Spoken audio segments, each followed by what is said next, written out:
Hello everybody, today I want to talk about Earl Nightingale in particular. I have his collective works, his audiobook, probably 100 hours of Earl Nightingale talking on my iPod. I still use an iPod. I used it in rehab a lot just because he does a lot of work on attitude, which is really important for stroke recovery. So I just want to mention some things that Earl Nightingale's helped me with. He died in about 88. He was a radio producer from Chicago. He had the thickest Chicagoan accent I've ever heard in my life. This is his brilliant book, The Strangest Secret, but most of my knowledge came from his audio work. He just put in a cassette tape and started talking, and it's absolutely brilliant. So I'll mention some things that have really helped me that are specific to Earl Nightingale. First of all, I want to talk about his ignorance.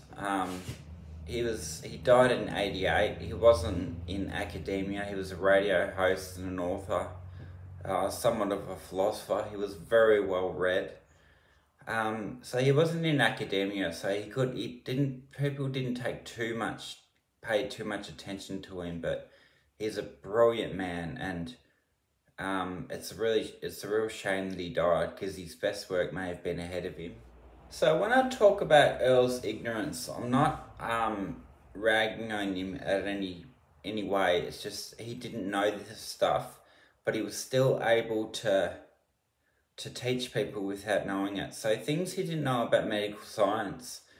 He didn't know about dopamine. He didn't know about the positive effects loops that Jordan Peterson talks about quite a lot, and how goal setting and enthusiasm comes from striving towards goals, worthwhile goals. So Earl didn't know anything about dopamine or the positive loop circuits, but he still knew how to achieve goals and how to get millions of other people to achieve their goals. He wasn't even a psychologist. He was a radio host and an author, but he was so well read that he knew a lot. He didn't know anything about medical science, but he didn't need to, because he knew all about goal setting and its importance, and breaking down goals to manageable amounts, something that you could do, that you would do.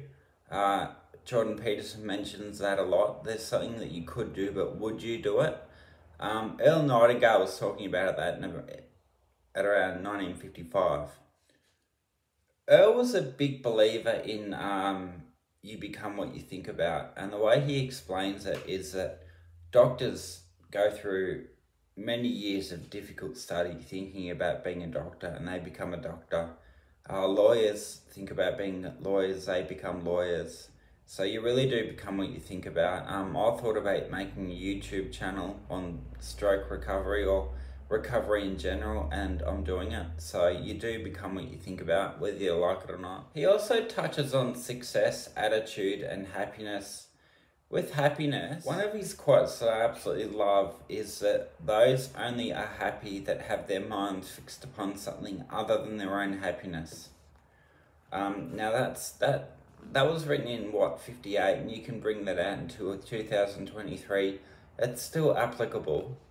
He mentions that the happiest people are always the busiest people, usually being in service to other people.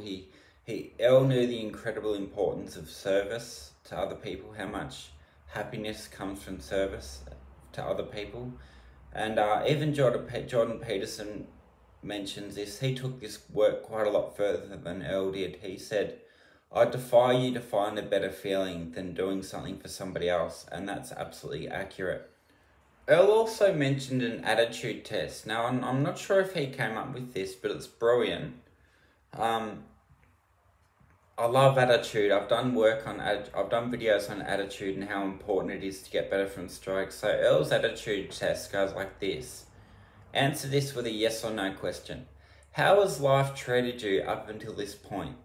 So think about the answer for a few minutes. If you think about it for 24 hours, that's probably the right amount of time to think about that question. So how has life treated you up until this point, and how does it affect your attitude? If your answer's a quick yes, life has treated me well, your attitude is good. If your answer is bad, then your attitude is bad. If your attitude is very good, I think I'm the luckiest man on earth. I'm part of the 1% that survive a carotid dissection and make a 99% recovery rate. Luckiest man on earth. So my attitude is really good. I'm so thankful for every day that I wake up and I can move. Just waking up, going from being in a wheelchair and in nappies as a 27-year-old man for 6 months straight, it was debilitating. It was horrible.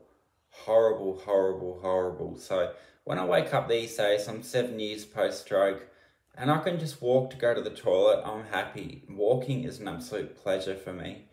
People really underestimate how important walking is. So that wraps up what I think about Earl Nightingale, probably my favourite author. He's actually quite up there. If you look up his works, YouTube only scratches the surface of Earl's works. You gotta look for his books and audiobooks. He's up there with Bob Proctor.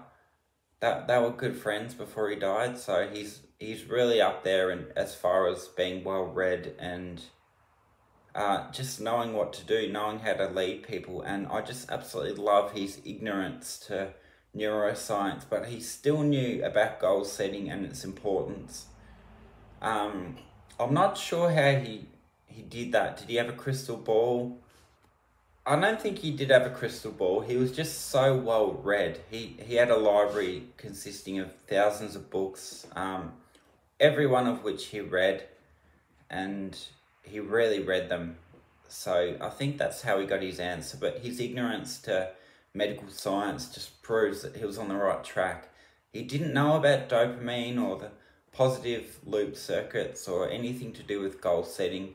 He only knew that people moving towards a goal were happier, and that if you can break that goal down and fragment it down to something that you would do, he specifically mentioned that, something that you would do, not that you could do, something that you would do. If you can fragment a goal down to that, that's really brilliant. And Earl was talking about this in the 50s. So thanks for listening, guys. Let me know what you think.